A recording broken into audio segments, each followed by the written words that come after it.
ચાલો ધોરણ 11 chapter 10 lecture number 5 થોડોક અગત્યનો સવાલ છે ઊંડાઈ સાથે દબાણમાં થતો ફેરફાર જીમાં ને દબાણમાં ઊંડાઈ સાથે દબાણમાં થતો ફેરફાર હવે અહીંયા ધ્યાન આપો આ એક પાત્ર છે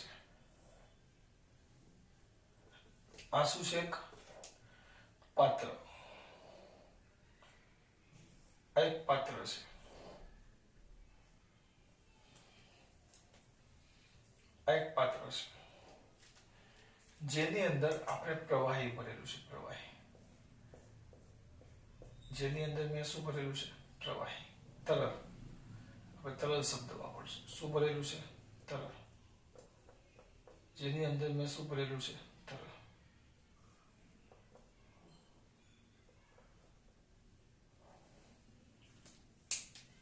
ખબર છે તો શેમાં દર્શાવ્યા અનુસાર પહેલો મુદ્દો શેમાં દર્શાવ્યા અનુસાર બેટા આકૃતિમાં તો આકૃતિમાં દર્શાવ્યા મુજબ એક પાત્રમાં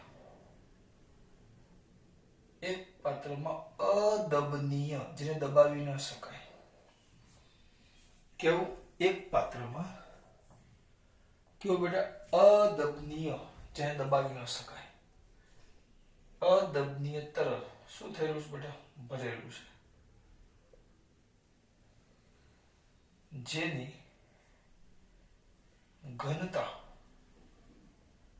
ρ છે જેની ઘનતા શું છે ρ એક તરલ છે જેની ઘનતા શું છે ρ હવે એની અંદર આપણે એક નળાકાર ખંડ લઈએ છીએ આવો આ એક નળાકાર ખંડ લઈ લઉં છું તરલનો એક નળાકાર ખંડ લઈ લઉં છું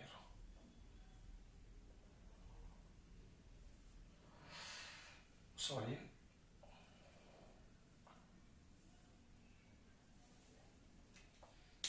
તો એક નળાકાર શું લીધો ખંડ સિક્કો નળાકાર થોડોક નાનો લીધો છે તો આકૃતિમાં દર્શાવ્યા મુજબ એક પાત્રમાં અદબનીય તરલ ભરેલું છે જેની ઘનતા કેટલી છે ρ હવે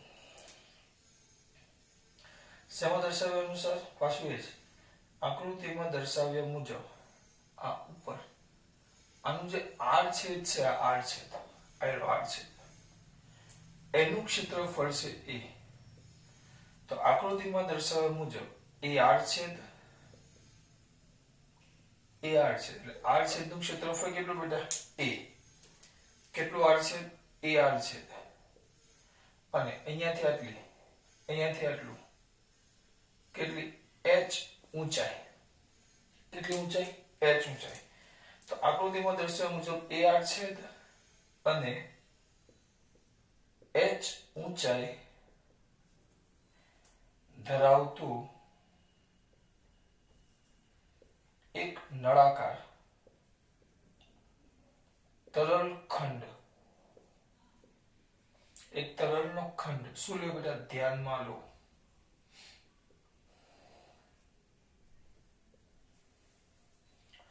આકૃતિમાં દર્શાવ્યા અનુસાર એ આડછેદનું ક્ષેત્રફળ અને h ઊંચાઈનો એક કયો ખંડ નળાકાર કયો ખંડ તરલ ખંડ શું લો બેટા ધ્યાનમાં નળાકાર તરલ ખંડ ધ્યાનમાં લો તો પહેલા આ ખંડનું કદ લઈ લો નાનું કદ લઈ લઈએ dv તો dv બરાબર શું આવશે a * h ક્ષેત્રફળ ગુણ્યા શું આવી જાય ઊંચાઈ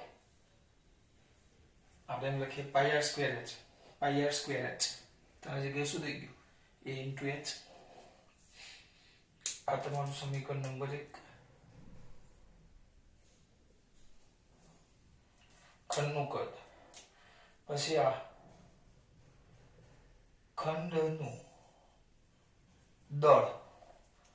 દળને આપણે કહીશું નાનો ખંડ છે એટલે dm પણ દળ બરાબર શું આવે ઘનતા ગુણ્યા કદ કોની વાત કરું છું દળ તો દળ બરાબર તો શું આવે ઘનતા ગુણ્યા કદ અહીંયા લખેલું છે કે ભાઈ અદબનીય તરલ છે તરલની ઘનતા કેટલી છે ρ તો dm બરાબર ρ dv તેના પરથી dm is equal to rho into H. આ થઈ ગયું તમારું સમીકરણ નંબર 2. આ થઈ ગયું તમારું સમીકરણ નંબર 2. આગળ બરાબર. ખંડનું શું કદ, ખંડનું દળ, તમારી પાસે એની ઘનતા છે, તો ગુરુત્વાકર્ષણ આમાં ગુરુત્વ પ્રવેગ g હોય. જો ખંડ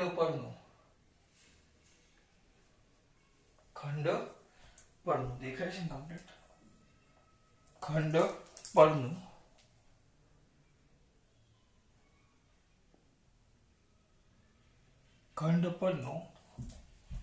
કયો પ્રવેગ બેટા?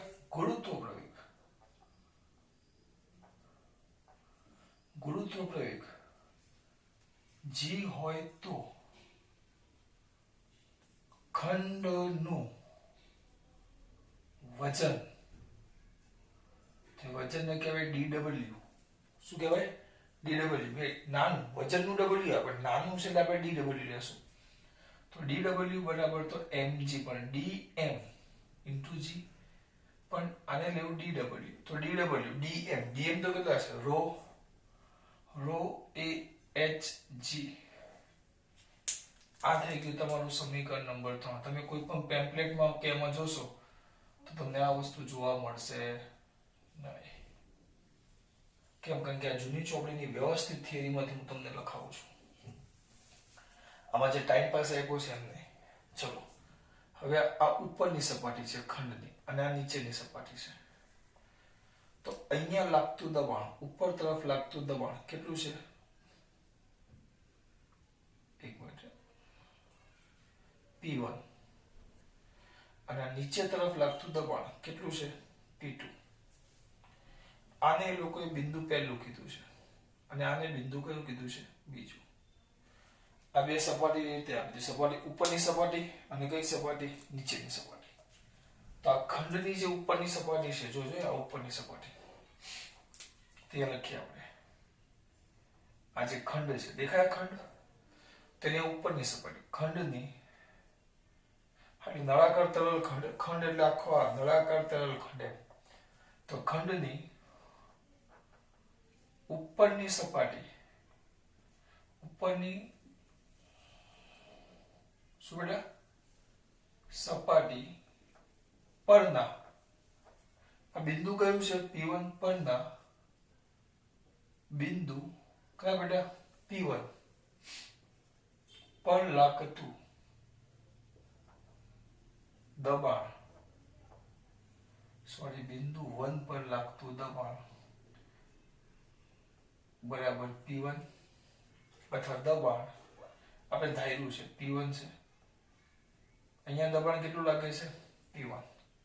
હા, એક વસ્તુ સમજજો, આમાં આપણે ગુરુત્વાકર્ષણ બળ અવગણ્યું નથી. જો ગુરુત્વાકર્ષણ બળ અવગણે તો આપણે આગળ પાસ્કલનો નિયમ સાબિત કરેલો શનિવારે, તો બધા બિંદુ આગળ દબાણ કેવું હોય? એક સરખું. પણ આમાં આપણે ગુરુત્વાકર્ષણ બળ અવગણેલું નથી. તો અહીંયા આપણે દબાણ કેટલું લીધું? P1. તો એ જ રીતે ખંડની નીચેની સપાટી પર લાગતું બિંદુ દબાણ P1. તો એક કામ કરીએ, તો એ જ રીતે લખી નાખીએ. ઉપરની સપાટી પર, ખંડની ઉપરની સપાટી પરના બિંદુ P1 પાસે લાગતું, વ્યવસ્થિત લખીએ. ચલો, ખંડની તો કઈ સપાટી બેટા? નીચેની સપાટી પરના બિંદુ 2 પાસે લાગતું દબાણ કેટલું છે? P2 છે.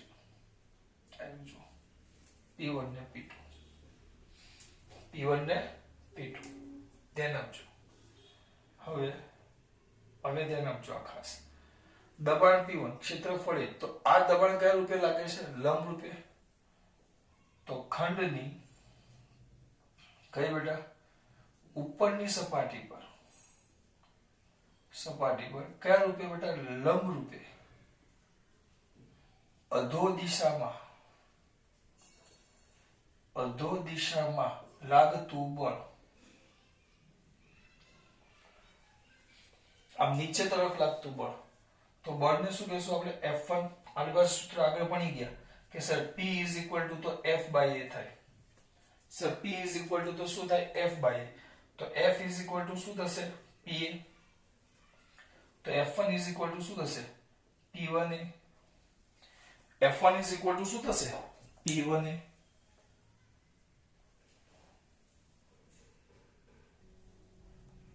જો આ બાજુ તો આ થઈ ગયું તમારું F1 બરાબર P1A. આના પરથી P is equal to F by A પરથી F is equal to PA. તો આના પર લાગતું બળ F1 બરાબર ને ઉપરની સપાટી પર અધો દિશામાં નીચે તરફ લાગતું બળ, કારણ કે આ બળ નીચે લાગે તો F1 is equal two P1A. ધ્યાન રાખજો F1 ઇઝ ઇક્વલ ટુ શું આવ્યું બેટા? P1A. આ પહેલું સમીકરણ. પહેલું ને એમ તો ચોથું આવ્યું બરાબર. એ જ રીતે ખંડની કોની બેટા? ખંડની નીચેની સપાટી પર લંબરૂપ કઈ દિશામાં? ઉધ્વ દિશામાં લાગતું બળ એટલે નીચેની સપાટી પર ઉપર તરફ લાગતું બળ. નીચેની સપાટી પર ઉપર તરફ લાગતું બળ તેને આપણે F2 કહીએ. તો F2 is equal two P2A. હવે અહીંયા ધ્યાન આપો. આ થઈ ગયું સમીકરણ નંબર તમારું 5.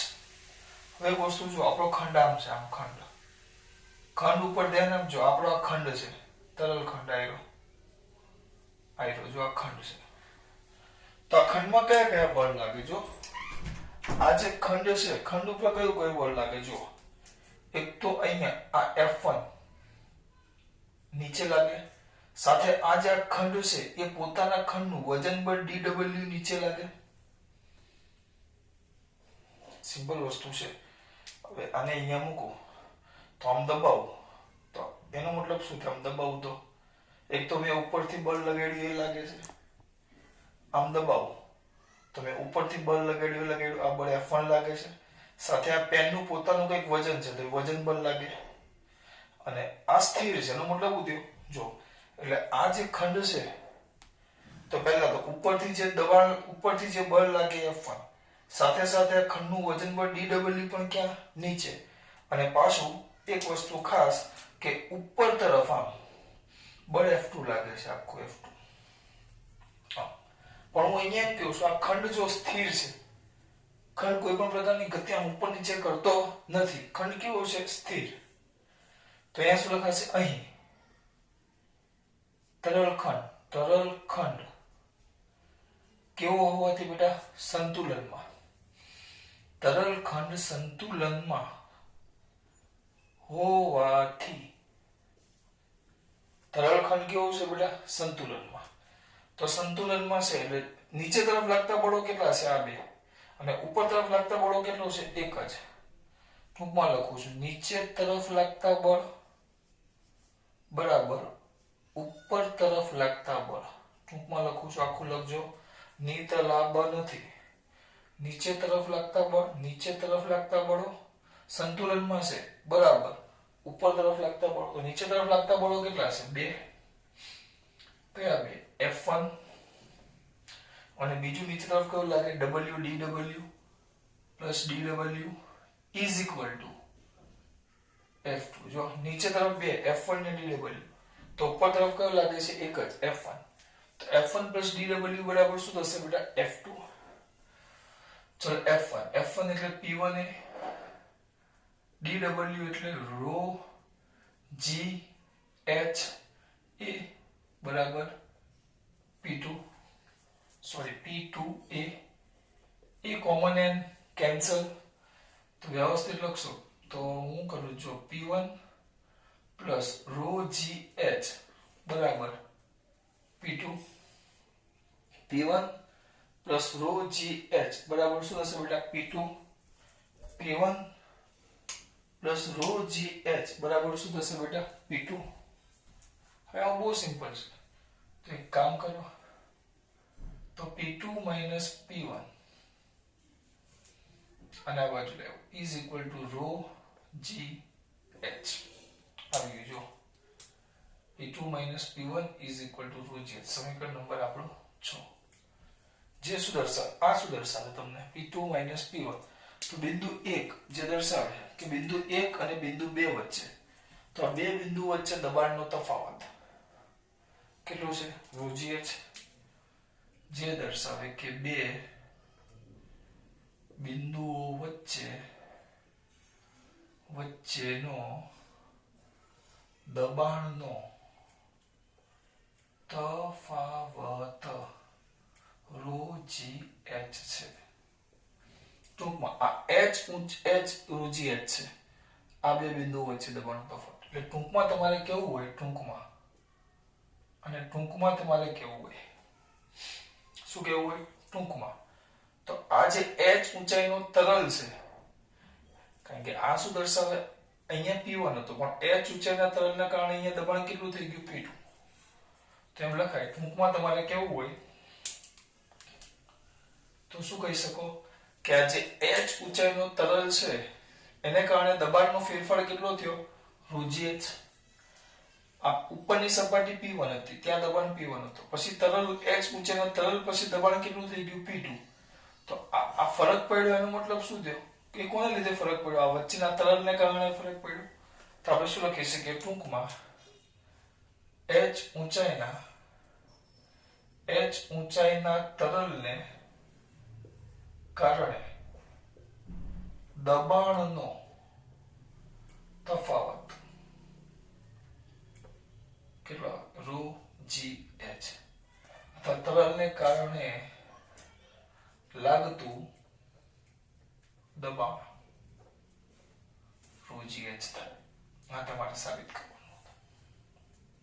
બરાબર. હજી આના બે ત્રણ કિસ્સા છે, આની અંદર જ આગળ જો હવે આપણે ઉતારીએ. જો ગુરુત્વાકર્ષણ બળની ગેરહાજરી હોય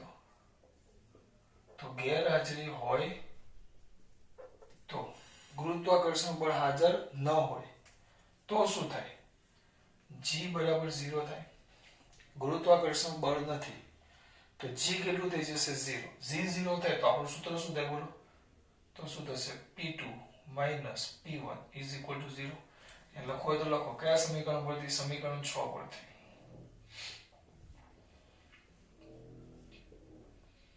શું થાય બેટા, P2 - P1 બરાબર 0. તો વ્યવસ્થિત લખો તો P2 = P1. એટલે એનો મતલબ શું થયો, જો ગુરુત્વાકર્ષણ બળ ન હોય તો બંને બિંદુઓ આગળ દબાણ કેવું હોય, એક સરખું. અહીંયા જેટલું હોય એટલું જ અહીંયા હોય. એટલે આ તો કોનો નિયમ થઈ ગયો, પાસ્કલનો નિયમ. આ શું દર્શાવે, ગેરહાજર હોય તો P1 બરાબર P2. એટલે કે ગુરુત્વાકર્ષણ, જે આપણે શનિવારે વાત કરેલી, ગુરુત્વાકર્ષણ બળની કઈ હાજરીમાં બેટા, ગેરહાજરીમાં તરલના કોઈ પણ બિંદુ પાસે દબાણ કેવું હોય બેટા, સમાન હોય. ધ્યાન રાખજો, બહુ મસ્ત વસ્તુ છે. કોઈ પણ બિંદુ આગળ દબાણ કેવું હોય, સમાન. આમાં કોઈ શંકાનું સ્થાન નથી, ઈઝીલી યાદ રહે એવું છે, અને કે લાંબુ વિચારવા જેવું નથી. બરાબર. દબાણ સમાન એટલે આ કયા નિયમનું સૂચન કરે છે, જે પાસ્કલનો નિયમ દર્શાવે છે. જે પાસ્કલનો નિયમ શું કરે બેટા, દર્શાવે.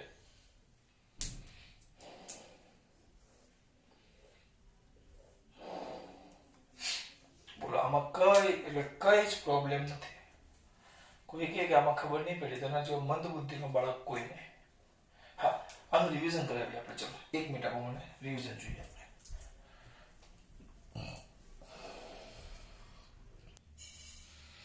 હવે તમે જોશો, બરાબર, થોડીક ઈગાડી જોશો તો કંઈક આવું થશે. હવે અમે વાત કરીએ આનું ટૂંકમાં, હું તમને રિવિઝન કરાવું છું સ્પીડમાં અને ટૂંકમાં. તો ચલો પહેલા આકૃતિમાં દર્શાવ્યા અનુસાર એક પાત્ર છે, જેની અંદર મેં પ્રવાહી કર્યું, જેની ઘનતા કેટલી છે રો, ટૂંકમાં લખું છું ઘનતા કેટલી રો. એમાં એક મેં ખંડ લીધો, કેવો ખંડ? નળાકાર, જેના ક્ષેત્રફળ કેટલું છે 8 છેદનું ક્ષેત્રફળ અને ઊંચાઈ કેટલી છે h. 8 છેદનું ક્ષેત્રફળ a અને ઊંચાઈ કેટલી છે h. એટલે મેં લખ્યું એની ઘનતા રો, પછી એનું ક્ષેત્રફળ a અને ખંડની ઊંચાઈ h. બરાબર, આટલી વાત થઈ. હવે જો તો આપણો જે ખંડ હતો, પહેલા ખંડનું લઈ લેવાનું, આપણે વજન લાવવાનું છે dw. તો ખંડનું કદ dv is equal to h, પછી ખંડનું દળ dm is equal to ઘનતા રો છે રો into dv, તો રો ah, અને પછી જો ગુરુત્વ પ્રવેગ g હોય તો એનું વજન dw બરાબર dmg, તો રો ah g. આ તમારું dw આવી ગયું. જો હવે બધા છોકરા ગોખે, મને ખબર ન પડે એમાં ગોખવાની ક્યાં જરૂર. પછી સિમ્પલ, બહુ સિમ્પલ, ફટાફટ. તો આ તરલ આપણો ખંડ હતો, બરાબર. તો લખશું તરલ ખંડના ઉપરનું બિંદુ છે પહેલું, ત્યાં લાગતું દબાણ કેટલું છે py. નીચેનું બિંદુ છે p2, ત્યાં લાગતું બીજું બિંદુ આ પહેલું, ત્યાં લાગતું દબાણ py. બીજું બિંદુ નીચે તરફ લાગતું બિંદુ, બીજા બિંદુ પાસે લાગતું દબાણ કેટલું છે p2. 8 છેદનું ક્ષેત્રફળ કેટલું છે a, તો આના પર લંબરૂપે લાગતું બળ F1, F1 બરાબર p1 અને આ 8 છેદનું ક્ષેત્રફળ એ જ છે આનું બળ. તો નીચેની સપાટી પર ઉપર તરફ લાગતું બળ F2 બરાબર p2a અને ઉપરની સપાટી પર નીચે તરફ લાગતું બળ F1 is equal to p1. એટલે અહીંયાથી આટલું લખાઈ ગયું, બરાબર. અને નીચે તરફ પાછું વજન બળ કયું લાગે dw. તો આ તરલ સંતુલનમાં છે, તો ઉપર તરફ લાગતું બળ બરાબર નીચે તરફ લાગતું બળ. ઉપર તરફ લાગતા બળ, ઉપર તરફ એક જ લાગે છે કોણ F2, નીચે તરફ લાગતા બળ F1 plus dw. F2 p2a બરાબર p1a plus rho a h g, તો a ગયા, તો p2 બરાબર p1 plus row g h. એટલે બે બિંદુ વચ્ચે લાગતા દબાણનો તફાવત p2 p1 is equal to ρ g h. એટલે આ બે વચ્ચે દબાણનો તફાવત, પણ એ તો કોના લીધે દબાણ ઉત્પન્ન થયું? તરલને કારણે. તો h ઊંચાઈના તરલને કારણે અથવા તરલને કારણે લાગતું દબાણ ρ g h. જો ગુરુત્વાકર્ષણ બળ કાઢી નાખો તો આ g નીકળી જાય, તો p2 p1 is equal to 0, તો p2 is equal to p1. એટલે બંને બિંદુ આગળ દબાણ એક સરખું લાગે. એટલે એનો મતલબ એમ થયો, જો ગુરુત્વાકર્ષણ બળ ગેરહાજર હોય તો આખું તરલ જે છે, આખું આ તરલ, એના દરેક બિંદુ આગળ દબાણ એક સરખું લાગે. એ તો આપણો કોનો નિયમ થઈ ગયો? પાસ્કલનો. થિયરી પૂરી. જો પહેલા ખંડ તરલ છે, અદબનીય છે, ઘનતા રો છે, ખંડ લીધો h ઊંચાઈ ને a8 છેદનો, બરાબર, અને 8 છેદનો. ખંડનું કદ લઈ લો તો h, ખંડ ઘનતા રો લઈ લીધી, ખંડનું કદ લઈ લો તો h, દળ થાય તો રો ઇન્ટુ ડીવી, એટલે આવી ગયું રો ઇન્ટુ ડીવી, એટલે રો ના રો ડીવી એટલે ah, અને વજન dw. જો g હોય તો dw એટલે mg, તો dmg, તો રો a h g. બિંદુ 1 પર લંબરૂપે લાગતું દબાણ p1 ને આના પર લંબરૂપે લાગતું દબાણ p2, ક્ષેત્રફળ a, તો નીચે તરફ ઉપરની સપાટી પર નીચે તરફ લાગતું બળ F1 is equal to p1 અને નીચેની સપાટી પર ઉપર તરફ લાગતું બળ F2 બરાબર p2. જો અહીંયા સુધી આવી ગયા. વજન બળ પણ નીચે લાગે, તો આ બે નીચે લાગતા બળો બરાબર ઉપર તરફ લાગતા બળો. પછી કિંમત મૂકી, એ ઉડાડને એક આવી ગયો. એમાં થોડુંક બાકી હતું, આપણે એક કામ કરીએ. આપણે એક સરસ મજાનું શું કરીએ? કામ. મેં તમને રિવિઝન કર્યું, થોડુંક સરસ મજાનું કામ કરીએ.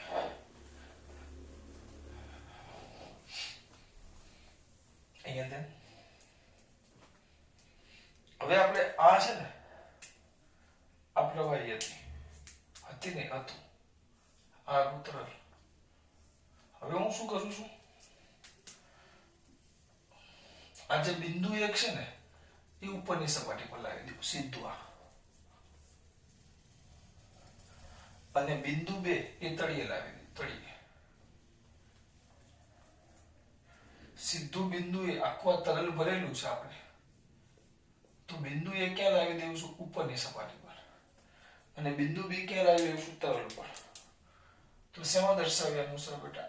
આકૃતિમાં દર્શાવ્યા મુજબ તરલ ખંડના બિંદુ 1 ને ક્યાં લાવી દે? પાત્રની સપાટી પર.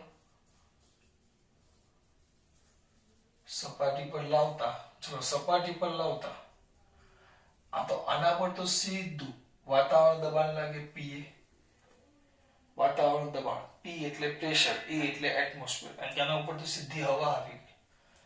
લાવતા P1 બરાબર PA થાય. તેમજ તરલખંડના બિંદુ 2 ને પાત્રના, એને ક્યાં લઈ જઈએ? પાત્રના તળિયે લઈ જતા લાગતું દબાણ ધારી લઈએ આપણે P2 બરાબર શું લઈ લઈએ? P. એવું ધારીએ P2 બરાબર કેટલું છે? P. તો આ તળિયે દબાણ કેટલું છે એવું આપણે ધારીએ. આ તળિયે P2 છે, કારણ કે આ સીધું સપાટી પર આવી ગયું એટલે 1 થઈ ગયું. આ સીધું તળિયે એટલે આ 2 થઈ ગયું. તો P2 બરાબર P એ શોધવાનું છે. આ કિંમત સમીકરણ ક્યાંનું? અને હા, આ જે તરલ ખંડ છે એની ઊંચાઈ, આખી ઊંચાઈ, આ પાત્રમાં જે તરલ ભરેલું છે એની ઊંચાઈ કેટલી છે? h. તો લખશું Pa છે, અથવા Pa બરાબર P2 બરાબર P થાય. જો પાત્રમાં h ઊંચાઈ સુધી રો ઘનતાવાળું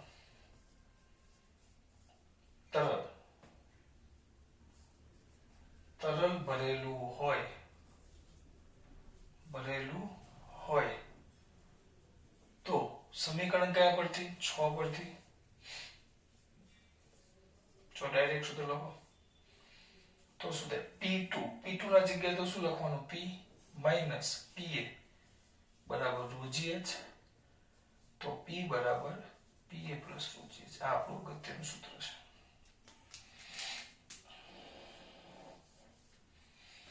P બરાબર Pa પ્લસ ρgh. જ્યાં આ P છે, P ધ્યાન રાખજો, જ્યાં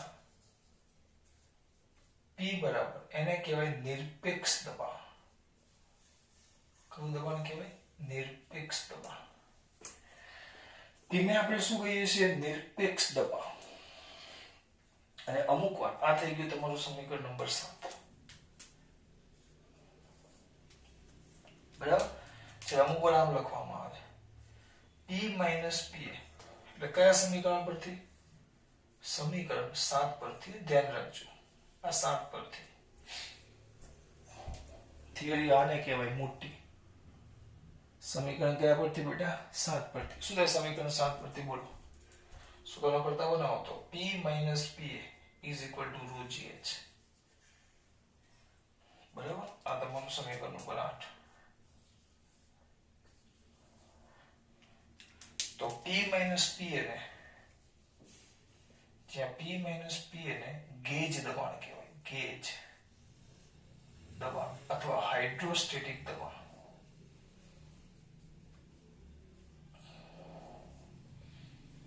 એકવાર જોઈ લેવે હાઇડ્રોસ્ટેટિક જ કહે છે. આ થઈ ગયું આ પહેલું સમીકરણ, પહેલું બિંદુ. આ થઈ ગઈ તમારી સરસ મજાની થિયરી. જો આખી થિયરી બુદ્ધિ ચલાવો ને બેટા તો આટલા ભાગમાં થઈ જાય. જો પહેલા આકૃતિમાં દર્શાવ્યા મુજબ એક પાત્ર લેવું. જે પાત્રની અંદર અદબનીય તરલ લેવું, જેની ઘનતા ρ છે, એની અંદર એક નળાકાર લેવું લીધો કે જેના 8 છેદનું ક્ષેત્રફળ a અને ઊંચાઈ કેટલી છે? h. અહીંયા સુધી પહોંચી ગયા. બરાબર? હવે આ ખંડનું પહેલા કટ dv, તો dv is equal to ah. ખંડનું દળ dm is equal to ρ dv, તો is equal to ρh. અને એનો જો ગુરુત્વાકર્ષણ g હોય તો વજન dw બરાબર dmg, તો ρ a h g આ થઈ ગયું તમારું વજન. આમાં કોઈ શંકાને સ્થાન નથી. ખબર પડી? આમાં આ વજન થઈ ગયું એટલે તમે અહીંયા સુધી પહોંચી ગયા. પછી ખંડને જ ખાલી પકડો. જો આ રીતે ખાલી ખંડને ધ્યાનમાં લ્યો. જોજો, જો ખંડને ધ્યાનમાં લ્યો તો આ ખંડ લીધો, તો આના પરથી લખવાનું. ચલો, આ ખંડ છે એની ઉપરની સપાટીના બિંદુ 1 પાસે લાગતું દબાણ P1 છે અને નીચેની સપાટીના બિંદુ 2 પાસે, આ 1 પાસે, આ 2 પાસે લાગતું દબાણ P2 છે. બરાબર? તો આને લંબ રૂપે ઉપરની સપાટી પર નીચે તરફ લાગતું બળ F1 P1A અને નીચેની સપાટી પર ઉપર તરફ લાગતું બળ F2 બરાબર તો P2A. આવી ગયું? આમાં કઈ ગોખવાનું છે જ નહીં. જુઓ, બરાબર? અને સાથે સાથે વજન બળ dw ક્યાં લાગે? નીચે. તો નીચે તરફ લાગતા બળ બરાબર ઉપર તરફ લાગતા બળ, તો F1 dw F2. તો P1A પ્લસ ρgHA P2A એ ઉડી ગયા. તો P2 બરાબર P1 પ્લસ ρgH આવી ગયો. જો G ન હોય તો આ ઉડી જાય, તો P1 બરાબર P2. તો તમારું અહીંયા સુધી પહોંચી ગયા, પતી ગયું. જો આટલા ભાગમાં 2 વાર ભૂઈશું તેમ આખી થિયરી લખી નાખી. પછી આ ભાગ કે ઉપરના બિંદુને પાત્રાને તરલની સપાટી પર આને તળીએ. બરાબર? તો P1A તો અહીંયા વાતાવરણ દબાણ લાગે એટલે P1A, તો આ દબાણ P1 બરાબર PA થઈ ગયું અને P2 બરાબર આપણે P ધાર લઈએ. તો h ઊંચાઈ સુધી ρ ઘનતાવાળું તરલ ભરેલું હોય તો P - PA બરાબર ρgh. એટલે અહીંયા મૂકો આ નીચેનું બિંદુ એટલે P, P1 એટલે ઉપરનું બિંદુ એટલે P અને આ તો ρgh છે. તો P બરાબર PA પ્લસ ρgh. તો આ PA પ્લસ ρgh એટલે આ P ને નિરપેક્ષ દબાણ કહેવાય અને બાદ બાકીને ખાલી ρgh ને ગેજ દબાણ કહેવાય. ગેજ દબાણ એટલે આટલા ભાગનું દબાણ. ગેજ દબાણ ખાલી આ તરલના આટલા ભાગનું દબાણ. ખબર પડી? ખાસ વાત. આખી થિયરી મોસ્ટ એમ્પી નહીં, આ મોસ્ટ એમ્પી નથી, મોસ્ટ એન્ડ મોસ્ટ એમ્પી. 5 વાર લખો ને તો એ ગમે. ખબર? મોસ્ટ એમ્પી લખીને જ મોડે સમજો. મેં 4 વાર રિવિઝન કરેલું. ખબર પડી? ખાસ વાત. જય શ્રી કૃષ્ણ.